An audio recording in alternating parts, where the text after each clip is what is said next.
Okay, நாம இன்னைக்கு என்ன பார்க்க போறோம் அப்படின்னு பார்த்தோம்னா பிஃபார்ம்ல 7th செம்ல இன்ஸ்ட்ருமெண்டல் மெத்தட் ஆஃப் அனலைசிஸ் சொல்லிட்டு ஃபர்ஸ்ட் சப்ஜெக்ட். ஸோ இந்த சப்ஜெக்ட் வந்து யூனிட் 1ல யூவி ஸ்பெக்ட்ரோஸ்கோபி தான் பார்க்க போறோம். ஸோ ஃபர்ஸ்ட் நம்ம எடுத்த உடனே ஸ்பெக்ட்ரோஸ்கோபி அப்படின்னா என்னன்னு தெரிஞ்சுக்கிட்டா நம்மளால உள்ள போக முடியும். ஸோ ஸ்பெக்ட்ரோஸ்கோபி அப்படின்னா என்னன்னு பார்த்தோம்னா it is a branch of science which is a branch of science. So இதில் வந்து என்ன வரும் அப்படின்னா which gets interacts எதுக்கும் நமக்கு interact ஆகுதுன்னு பார்த்தோம்னா interaction between the matter and light. So இதோட definition என்னன்னு பார்த்தோம்னா spectroscopy which is a branch, it is defined as the branch of science which deals with the interaction of the matter and light. Okay, சரி, இது ஒரு definition தானா அப்படின்னு பார்த்தோம்னா கிடையாது. இது ஒரு இன்னொரு டெஃபினிஷன் என்ன பார்த்தோம்னா சேம் இதுதான். Spectroscopy is a branch of science which deals with the interaction of the light. வந்துட்டு நான் என்னன்னு சொல்றாங்க அப்படின்னா எலக்ட்ரோமேக்னெட்டிக் ரேடியேஷன். ஸோ லைட்னாலே வந்துட்டு ரேடியேஷன் தான். ஸோ அது என்ன ரேடியேஷன் அப்படின்னு சொல்றாங்கன்னா எலக்ட்ரோமேக்னெட்டிக் ரேடியேஷன் சொல்றாங்க. So spectroscopy is a branch of science which deals with the interaction of electromagnetic radiation with light. So இது வந்துட்டு டெஃபினிஷன். ஓகேவா? ஸோ நெக்ஸ்ட் நம்ம என்ன பார்க்க போறோம்னு பார்த்தீங்கன்னா எலக்ட்ரோமேக்னெட்டிக் ரேடியேஷன் என்னது. ஃபர்ஸ்ட் வந்து எலக்ட்ரோமேக்னெட்டிக் ரேடியேஷன்.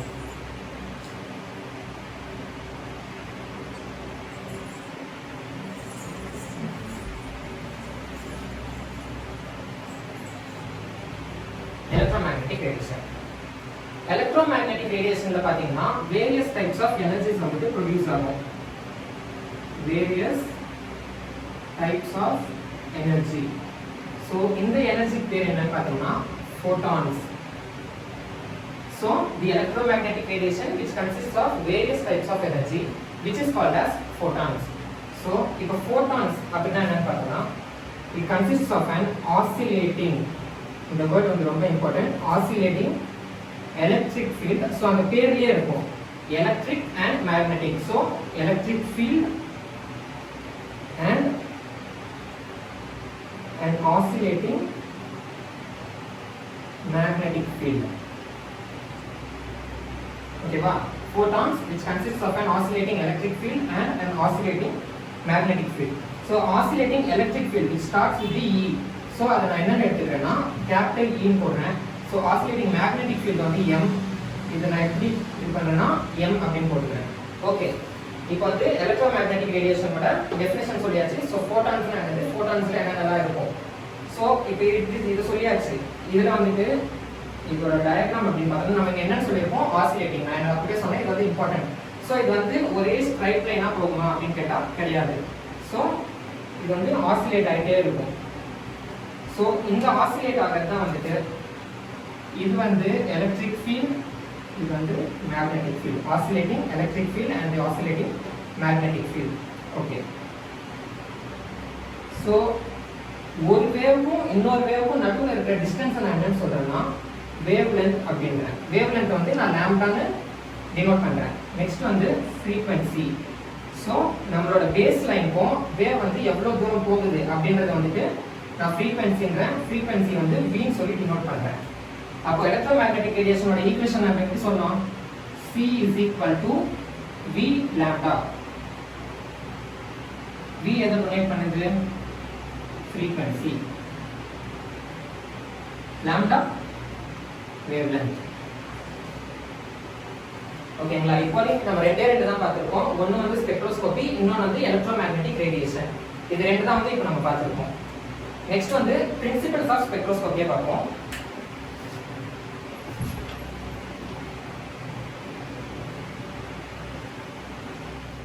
ஓகே, நெக்ஸ்ட் என்னன்னு பார்க்கறோம்னா பிரின்சிபல்ஸ் ஆஃப் ஸ்பெக்ட்ரோஸ்கோபி. நம்ம என்ன ஸ்பெக்ட்ரோஸ்கோபி பார்த்துட்டு இருக்கோம்? UV. So principles of UV spectroscopy. Okay, இதோட பிரின்சிபல்ஸ் ஃபர்ஸ்ட் ஆஃப் ஆல் மெயினாக என்னன்னு பார்த்தோம் அப்படின்னா பிரின்சிபல்ங்கிறது which is based on, எதை பேஸ் பண்ணிருக்கோம்? which is based on the measurement. which is based on the measurement of spectrum. Okay. இப்போ நான் பிரின்சிபல் என்ன சொல்லிருக்கேன்? based on the measurement of spectrum சொல்லிட்டேன். இப்போ ஸ்பெக்ட்ரம் அப்படின்னா என்னன்னு பார்த்தோம்னா spectrum is a graph. So spectrum அப்படின்றது இப்போ நான் காட்டினேன் இல்லைங்களா, இந்த வேவ் போட்டேன்னா இதுதான் வந்துட்டு என்னோட ஸ்பெக்ட்ரம்.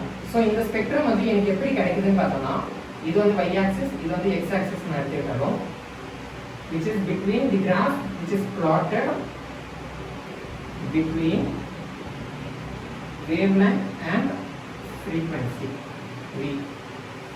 So wavelength frequency, இதுக்கு நடுவுல எனக்கு வர இந்த oscillating magnetic field and electric field தான் நான் என்னன்னு சொல்றேன், ஸ்பெக்ட்ரம் அப்படின்றேன். ஸோ இது வந்து நம்ம கண்ணில் பார்த்து தெரிஞ்சுக்கலாமா அப்படின்னு பார்த்தா தெரிஞ்சுக்க முடியாது. ஸோ இதுக்கு வந்து இன்ஸ்ட்ருமெண்ட் யூஸ் பண்ணுவாங்க. Instrument, the instrument which is used to measure the spectrum is called spectrometer. The instrument which is used to measure the spectrum is called spectrometer. Okay, இதோட UV ஸ்பெக்ட்ரோஸ்கோபில பார்த்தோம்னா மெயினா 2 பேசிக் பிரின்சிபிள்ஸ் இருக்கு.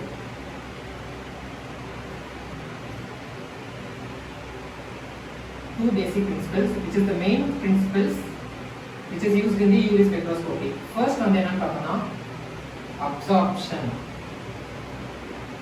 Second, emission.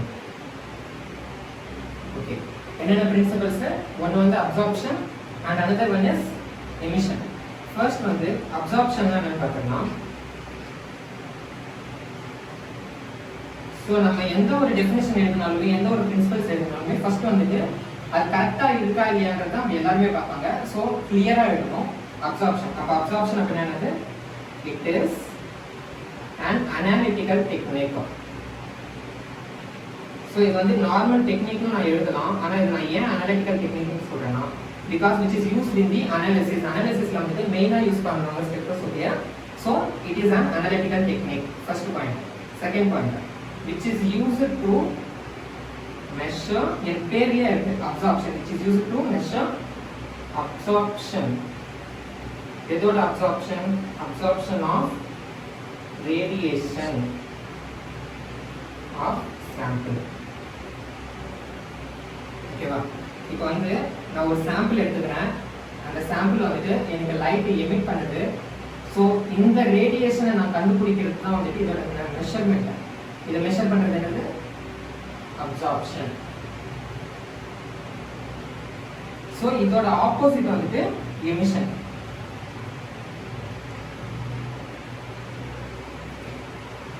எமிஷன்னாலும் first point, it is an analytical technique.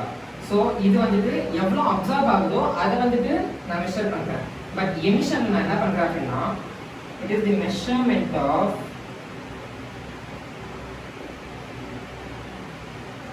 radiation which gets dispersed.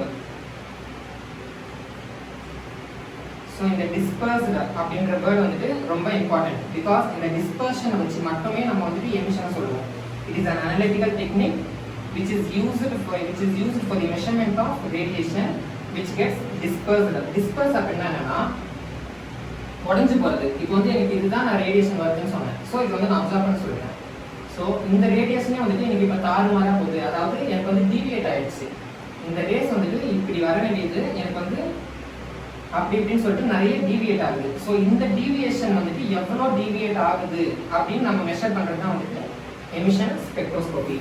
Okay, இப்போ நம்ம என்னென்ன பார்த்துருக்கோம், first வந்து ஸ்பெக்ட்ரோஸ்கோபியில் என்னென்னு பார்த்தோம், அதுக்கப்புறம் எலக்ட்ரோ மேக்னெட்டிக் ரேடியேஷன், அடுத்து principles. Okay, principles like two main principles என்னது, absorption and emission. Absorption என்னன்னா which is the measurement of absorption of radiation of sample. ஒரு சாம்பிளோட ரேடியேஷன், அந்த ரேடியேஷன் வந்து எவ்வளவு அப்சார்ப் ஆயிருக்கு அப்படின்னு கண்டுபிடிக்கிறது அந்த அப்சார்ப்ஷன். அதே ரேடியேஷன் வந்து எவ்வளவு டிஸ்பர்ஸ் ஆயிருக்குன்னு கண்டுபிடிக்கிறது வந்து எமிஷன். ஓகே,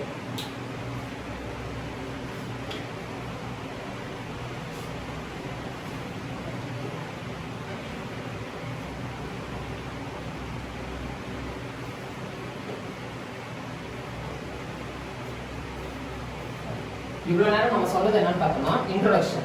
ஓகே, இப்போ நம்ம சிலபஸ் எடுத்தோம்னு நான் பார்த்தீங்கன்னா, சிலபஸ்ல வந்து நமக்கு யூவி விசிபிள் ஸ்பெக்ட்ரோஸ்கோபி கொடுத்துருக்காங்க. ஸோ அது கீழே வந்துட்டு நமக்கு ஃபர்ஸ்ட் டாபிக் என்னன்னு பார்த்தோம்னா எலக்ட்ரானிக் டிரான்சிஷன்ஸ். ஸோ நம்ம எம்ஜிஆர் யூனிவர்சிட்டி சிலபஸ் கீழே வரதுல ஃபர்ஸ்ட் டாபிக் என்னன்னு பார்த்தோம்னா electronic transitions. Okay, first electronic transitions அப்படின்னா என்னன்னா, இப்போ வந்து நமக்கு வந்துட்டு இந்த லெவல்ஸ்லாம் தெரியும். இது வந்துட்டு கிரவுண்ட் ஸ்டேட், இது வந்துட்டு எக்ஸைட்டட் ஸ்டேட். ஸோ இது வந்துட்டு நம்ம 10th லெவல்ல படிச்சுட்டு தான். இப்போ வந்து எலக்ட்ரானிக் டிரான்சிஷன்ஸ், அதாவது இப்போ நான் ஒரு காம்பவுண்ட் எடுத்துக்கிறேன். இந்த காம்பவுண்ட் வந்துட்டு கண்டிப்பாக ஒரு மாலிக்யூல்ஸ் இருக்கும். ஸோ இதுக்குள்ள இருக்க எலக்ட்ரான்ஸ் வந்துட்டு எனக்கு கிரவுண்ட் ஸ்டேட்ல இருந்து ஹையர் லெவல் ஸ்டேட், அதாவது எக்ஸைட்டட் ஸ்டேட்டுக்கு போகிறது வந்து நான் என்னன்னு சொல்றேன், எலக்ட்ரானிக் டிரான்சிஷன்ஸ் அப்படின்னு சொல்றேன். இட் மேபி இது மேல இருந்து கீழே போகலாம், தென் கீழே வரலாம். இது எல்லாமே வந்துட்டு டிரான்சிஷன். டிரான்சிஷன்ஸ் அப்படின்னா என்னது, மூவ்மெண்ட். ஸோ எலக்ட்ரானிக்கா எலக்ட்ரான்ஸ் வந்துட்டு எனக்கு டிரான்சிட் ஆகிறதா வந்துட்டு எலக்ட்ரானிக் டிரான்சிஷன்ஸ். ஓகே, இதை நம்ம என்னென்ன வேர்ட்ஸ் எல்லாம் யூஸ் பண்ணுவோம் அப்படின்றத ஃபர்ஸ்ட் பார்த்து அதுக்கப்புறம் எலக்ட்ரானிக் டிரான்சிஷன்ஸ் என்னென்ன யூவி ஸ்பெக்ட்ரோஸ்கோபி யூஸ் பண்றாங்கன்னு பார்த்துக்கலாம். ஃபர்ஸ்ட் வந்து ஈஸியா ஞாபகம் வச்சுக்கோங்க, sigma pi n sigma star pi star. இந்த 5 தான் வந்துட்டு நம்ம எலக்ட்ரானிக் டிரான்சிஷன்ஸ்ல யூஸ் பண்றது. சரி, ஓகே, இது வந்துட்டு பாண்டிங்கா ஆன்டி பாண்டிங்கா இல்ல பாண்டே ஆகலையா அப்படின்றது வந்துட்டு sigma bonding pi bonding. So இதோட ஆப்போசிட், நான் மேலே ஸ்டார்ட் பண்ணுறதுனா அதோட மீனிங் என்னது, இதோட அப்படியே ஆப்போசிட். So anti bonding. என்ன அப்படின்றது பாண்டிங்கே கிடையாது. ஒன்று பாண்டிங்காக இருக்கும், அப்படின்னா ஆன்டி பாண்டிங்காக இருக்கும். இன்னொன்று வந்துட்டு நான் பாண்டிங், பாண்டே ஆயிருக்காது, சிங்கிளாக இருக்கும் அது. ஓகே, நெக்ஸ்ட் நம்மளோட possible transitions. Possible electronic transitions. So 6 types இருக்கு நமக்கு possible electronic transitions. So என்னென்ன பார்த்தோம்னா, நார்மலாவே ஞாபகம் வச்சுக்கோங்க. ஃபர்ஸ்ட் வந்து sigma. So sigma to sigma star, next pi, pi to pi star, next N. என்ன வந்து எனக்கு எது கூட பேர் ஆகும் அப்படின்னு கேட்டீங்கன்னா, எல்லாமே வந்துட்டு பாண்டிங்ல இருந்து ஆன்டி பாண்டிங் தான் வந்துட்டு பேர் ஆகும். So n to sigma star, n to pi star. இப்போ நான் வந்துட்டு சேம், அதாவது கரஸ்பாண்டிங் கூட நான் பண்ணிட்டேன், sigma sigma pi pi. So இதோட ஆப்போசிட் அப்படியே sigma to pi star, pi to sigma star. So நம்மளோட லெஃப்ட் ஹேண்ட் சைடில் பார்த்தீங்கன்னா எல்லாமே வந்துட்டு ஆன்டி பாண்டிங் தான் இருக்கணும். நம்மளோட ரைட் சைடில் வந்துட்டு பாண்டிங் அண்ட் நான் பாண்டிங் இதாக இருக்கணும். நம்மளோட லெஃப்ட் சைடு வந்துட்டு எப்பயுமே ஆன்டி பாண்டிங் வரவே கூடாது. ஸோ இதுதான் வந்துட்டு நம்மளோட பாசிபிள் டிரான்சிஷன்ஸ். ஸோ இந்த பாசிபிள் டிரான்சிஷன்ஸ் வந்துட்டு இப்போ வந்து 5 மார்க்ல கேட்டாங்கன்னா நான் இது மட்டும் எழுதுனா போதுமானு கேட்டால் பத்தாது. இது ஒன்னொன்னையுமே வந்துட்டு நம்ம டிஃபைன் பண்ணணும். ஓகே, இது ஒன்னொன்னே எப்படி நான் டிஃபைன் பண்ணுறேன் அப்படின்னா, ஈஸியாக எல்லாத்துக்குமே ஒரே மாதிரி ஒன்று ஞாபகம் வச்சுக்கோங்க. தி எலக்ட்ரான்ஸ் which is, ஓகே, இந்த எலக்ட்ரான்ஸ் which is அப்படின்னு போட்டுட்டு நமக்கு இந்த சைடு வருது இல்லைங்களா, இது வந்துட்டு பாண்டிங்கா ஆன்டி பாண்டிங்கா நான் பாண்டிங்கான்றது நமக்கு தெரியும். ஸோ சிக்மான்றது என்னது, bonding. The electrons which is in the bonding. இந்த சிக்மான்றது நான் என்ன சொல்லுவேன், ஆர்பிட்டால்னு சொல்லுவோமா, orbital. So the electrons which is in the bonding orbital which gets, so நம்ம ஸ்டார்டிங்ல சொன்னோம் இது சிக்மா, இது சிக்மா ஸ்டார்னா which gets excited, மேல வந்து எக்ஸைட் ஆகும் சொல்லியிருக்கோம். so the electrons which is in the bonding orbital which gets excited to the, எங்க எக்ஸைட் ஆயிருக்கு, சிக்மா ஸ்டார். so சிக்மா ஸ்டார்ன்றது என்னது, anti bonding, which gets excited to the anti bonding orbital. அவ்வளவுதான். Same இதே மாதிரி வந்துட்டு இந்த ஆர்க்குமே நம்ம எழுதலாம். எப்படி எழுதலாம், the electrons which is in the bonding orbital which gets excited to the anti bonding orbital. ஓகேவா? சோ இத நான் வந்துட்டு இந்த ஃபர்ஸ்ட் ரெண்டுமே வந்துட்டு எனக்கு இம்பார்ட்டன்ட், பிகாஸ் எனக்கு சேம் இதுக்குள்ள தான் நடக்குது, சேம் ஆர்பிட்டல்ஸ் குள்ளே நடக்குது. சோ இதுல வந்து எனக்கு ஒரு முக்கியமான வேர்ட் என்ன அப்படின்னு பார்த்தோம்னா கரஸ்பாண்டிங். சோ இந்த கரஸ்பாண்டிங் அப்படின்ற வேர்ட் நம்ம போடல அப்படின்னா ஃபுல்லாவே வந்துட்டு தப்பா இருக்கிறதுக்கான சான்ஸ் இருக்கு. So the electrons which is in the bonding orbital which gets excited to the corresponding anti-bonding orbitals. Same, இது ரெண்டுக்கும் அதே மாதிரி வருமா? இதுக்கெல்லாம் வந்துட்டு நம்ம கரஸ்பாண்டிங் போட முடியாது பிகாஸ் இது வேற எனக்கு n ஆர்பிட்டால் இது வந்துட்டு சிக்மா ஆர்பிட்டால் ஸோ இதுக்கு நம்ம எப்படி எழுதலாம் தி electrons which is in the bonding orbital which is in the என்னக்கு என்னது நான் bonding which is in the non bonding orbital which gets excited to the anti bonding orbital so இதுக்கும் அதே மாதிரி எழுதுறோமா ஓகே இப்போ கரஸ்பாண்டிங்கா இருக்கு நான் பாண்டிங்ல இருக்கு இப்போ வந்து எனக்கு ஆப்போசிட்டா இருக்கு பாத்தீங்களா sigma to pi star pi to sigma star இதோட எலக்ட்ரானிக் டிரான்சிஷன்ஸ் பாத்தீங்கன்னா பிராக்டிகலா நம்ம சொல்ல முடியாது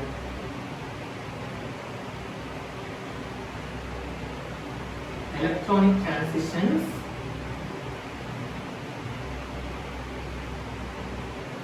cannot be possible as practical but theoretically practical but theoretically possible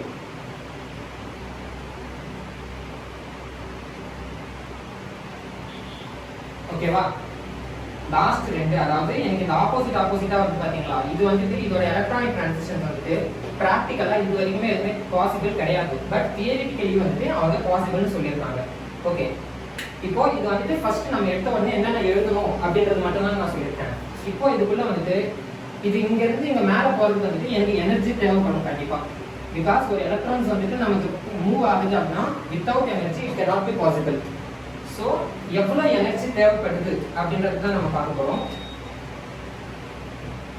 first வந்துட்டு sigma to sigma star same அதாவது நான் சொன்ன பார்த்தீங்களா ஒரே ஆர்பிட்டால்ல சேம் ஆர்பிட்டால்குள்ள வந்துட்டு எனக்கு மூவ் ஆகும்போது அதோட எனர்ஜி வந்து ஹையா இருக்கும் அதாவது லார்ஜ் அமௌண்ட் ஆஃப் எனர்ஜி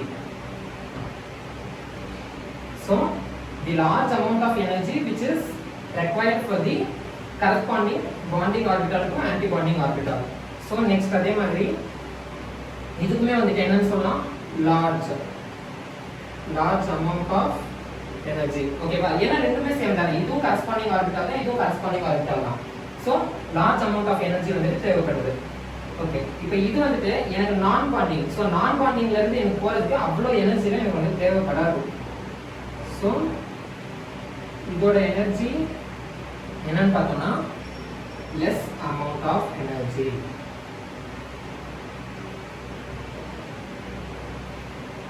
ஓகேவா இது ரெண்டுக்குமே வந்து லார்ஜ் அமௌண்ட் ஆஃப் எனர்ஜி தேவைப்படுது இந்த நான் பாண்டிங் ஆர்பிட்டால்ஸ் வந்துட்டு less amount of energy வந்து இருந்தா போதும் ஓகே இது மட்டும் சொன்னா போதுமான்னு கேட்டா இல்ல அப்சார்பன்ஸ் மேக்ஸிமம்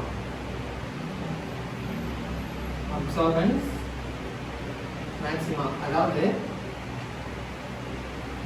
இப்போ வந்து எனக்கு இது போகுது இல்லையா இது போகும்போது ஒன்று இங்கே நின்றோம் இல்லை இங்கே நின்றோம் இல்லை வந்துட்டு இது மேலேயே போகும் ஸோ இது வந்துட்டு இதோட மேக்ஸிமம் அப்சார்பன்ஸ் எவ்வளோ அப்படின்னு நம்ம பார்க்க போகிறோம் so corresponding orbital sigma to sigma ஸ்டாரோட வந்து பார்த்தோம்னா 125 நானோமீட்டர் இது அரௌண்ட் பி 125 நானோமீட்டர் கூட தான் வந்துட்டு இதோட அப்சார்பன்ஸ் மேக்ஸிமம் இருக்கும் next pi to pi star இதோட இது பார்த்தோம்னா 172.205 nanometer and n to sigma star பார்த்தோம்னா 152.250 nanometer and for n to pi star வந்துட்டு more than 300 nanometer ஓகே அப்ப நம்ம எலக்ட்ரானிக் டிரான்சிஷன்ஸ் ஒரு क्वेश्चन கேட்டாங்கன்னா நம்ம என்ன எழுத போறோம் ஃபர்ஸ்ட் வந்துட்டு the electrons which is in the bonded state which gets excited to the anti-bonding orbital so இது வந்து நம்ம ஃபர்ஸ்ட் எழுதுவோம் செகண்ட் வந்துட்டு அதுக்கு எவ்வளவு எனர்ஜி தேவைப்படுது second point and the third point is absorbance maxima the absorbance maxima for the bonding sigma bonding orbital to anti-bonding orbital which is around 1.5 nanometer so இந்த மாதிரி நம்ம இந்த மூணு பாயிண்ட் தான் வந்துட்டு எலக்ட்ரானிக் டிரான்சிஷன்ஸ்ல எழுத போறோம் ஓகேவா